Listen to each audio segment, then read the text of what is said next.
entre vós não deveis ser assim. Jesus inaugura com o seu ministério um novo tipo de relacionamento. Se nós aprendemos desde pequenos que devemos ser sempre os melhores, devemos sempre buscar a excelência, devemos sempre superar os outros pelas nossas capacidades, pelo nosso trabalho, pelo nosso estudo, Jesus ele já ensina uma outra coisa. Não são os nossos títulos, as nossas posses, não são as nossas capacidades de trabalho, de produção, que nos tornarão conhecidos no coração de Deus. Teremos sim o reconhecimento dos homens, mas diante de Deus isso não serve de nada. Títulos, posses, poderes, diante de Deus significam absolutamente nada. O que torna uma pessoa grande aos olhos do Senhor, e por isso mesmo, uma pessoa digna de entrar no reino dos céus, é o quanto essa pessoa foi capaz de servir aos outros. Todo conhecimento que nós adquirimos, irmãos e irmãs, não serve para que nós nos sintamos mais importantes que os outros, que nós possamos olhar do alto da nossa arrogância e soberba e dizer, eu sei, coitado desse que não sabe. Ou pior ainda, eu tenho, pobrezinho desse que não tem. Deixa ele vir até mim, suplicando e mendigando, e eu vou dar para ele os tesouros da minha liberalidade. Veja o quanto isso é pernicioso, o quanto isso é arrogante, o quanto isso difere daquilo que o próprio Jesus realizou.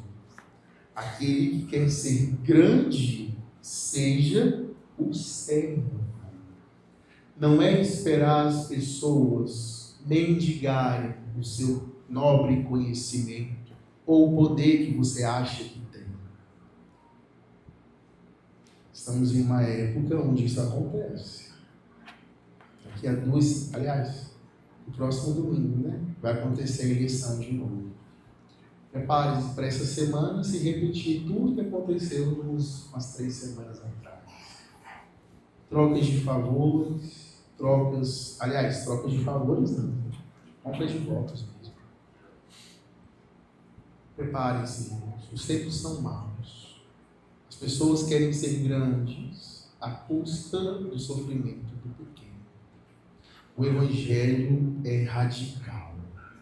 Entre vós não deve ser assim.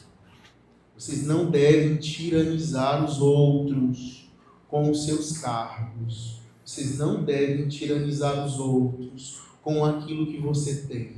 Não tiranize os outros com o seu conhecimento, mas sirva. Se você, irmão e irmã, exerce um cargo público, sirva a comunidade com o seu cargo. Use o seu cargo para servir a todos. Mas aqui a gente não fala apenas nesse âmbito que Jesus mesmo disse, mas também olhamos para dentro da nossa casa. Quem quiser ser o primeiro, seja o escravo de todos, porque o Filho do Homem veio para servir e não para ser servido. Uma casa funciona muito bem quando existe uma saudável competição. Não a competição por quem tem razão nas coisas, mas a competição por quem serve mais o outro. Esse é o ambiente perfeito de uma família. O marido servindo a sua esposa, a esposa servindo o seu marido, ambos servindo os seus filhos e os filhos servindo aos seus pais. Vamos nos vencer. Quem tem a capacidade de se doar mais dentro da própria casa, de transformar o ambiente cada vez melhor, mais agradável, mais harmônico, sem cobrança, mas com serviço, com amor. Quando você percebe que o seu companheiro, a sua companheira, aquela pessoa que mora contigo, está assoberbado de tarefas, o que custa para você servir, fazer um agrado, transformar aquele dia daquela pessoa em um ambiente, em um dia mais bonito, mais feliz. O que te custa? Eu vou dizer o que custa. É a sua arrogância. A sua arrogância custa a harmonia do seu lar. Porque você tem o pensamento que o outro tem que te servir. Mas o que Jesus nos mostra é o contrário. Sirva aos outros. A nossa vida ela adquire um sentido muito mais profundo quando passamos a servir, tornar a nossa vida útil, deixar rastro no mundo, rastros de bondade, rastros de serviço, de entrega. É o que Jesus fez. Ele é o nosso modelo. Servir, irmãos, não é fácil. Traz sofrimento. Custa. Servir custa. Como eu disse, custa a arrogância, custa a nossa vaidade, custa o nosso tempo, custa o reconhecimento. Não é porque você está servindo que você vai ser reconhecido, não. Você pode começar a servir na sua casa e um dia após o outro ninguém te dizer um mísero obrigado. Pelo contrário, ainda vão dizer que fez mais que a sua obrigação. Mas o sentido do serviço que Jesus nos propõe não é receber louvores das pessoas, mas juntar um tesouro no céu, no trono da graça de Deus. Os sofrimentos pelos quais nós passamos foram os sofrimentos que Jesus também experimentou em sua carne. O profeta Isaías, lemos 2 versículos no capítulo 53, na primeira leitura. Ele diz: o meu servo será macerado com sofrimentos. Ele vai oferecer a sua vida em expiação. Mas por isso ele fará justos inúmeros homens, carregando sobre si as suas culpas. Servir as pessoas, servir o próximo, servir a comunidade, a nossa família, também significa fazer coisas pelas pessoas, mesmo que elas não mereçam. Você não merece o que eu estou fazendo. Mas não é por você, por Jesus. Nós não merecíamos também o que Ele fez por nós. Quem é merecedor deste sacrifício aqui, da cruz? Quem pode levantar os olhos e dizer: muito bem, Jesus, você fez isso aí, era só a sua obrigação mesmo de salvar? Quem tem a coragem de levantar o olho e dizer isso? Ninguém. O sacrifício dele foi completamente gratuito. Ele fez porque ele quis. Porque ele nos ama.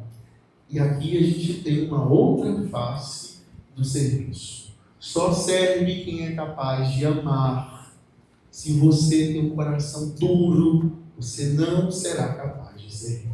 Porque você não ama. É preciso amar. Amar. Amar e servir são sinônimos. Eu digo que amo com a boca, mas não sirvo com minhas mãos. O meu amor é vazio. Servir significa amar. Padre, eu não sei amar, eu não sei servir. O que eu faço? Aí a gente vai olhar para Ele, para Jesus. Se você não tem essa capacidade ainda, se seu coração ainda é duro, se a sua vaidade e arrogância são extremos, se você ainda não consegue lidar com isso, olhe para Jesus na cruz. A carta aos Hebreus que nós escutamos na segunda leitura, capítulo 4, diz assim: Jesus se compadece da nossa fraqueza humana. Ele se compadece de você. Compadece-se daquilo que você apresenta para Ele. Ele foi provado em tudo como nós, menos no pecado. Jesus conhece o coração humano, Ele sabe. A única coisa que você precisa fazer é isso. Aproxime-se então com toda confiança do trono da graça, para conseguir misericórdia e alcançar o auxílio de Deus. Que trono da graça é esse, meus irmãos? Qual é este trono da graça que nós precisamos nos aproximar para apresentar a nossa fraqueza e pedir a força de Deus? Este aqui é o trono da graça do Senhor. É o altar.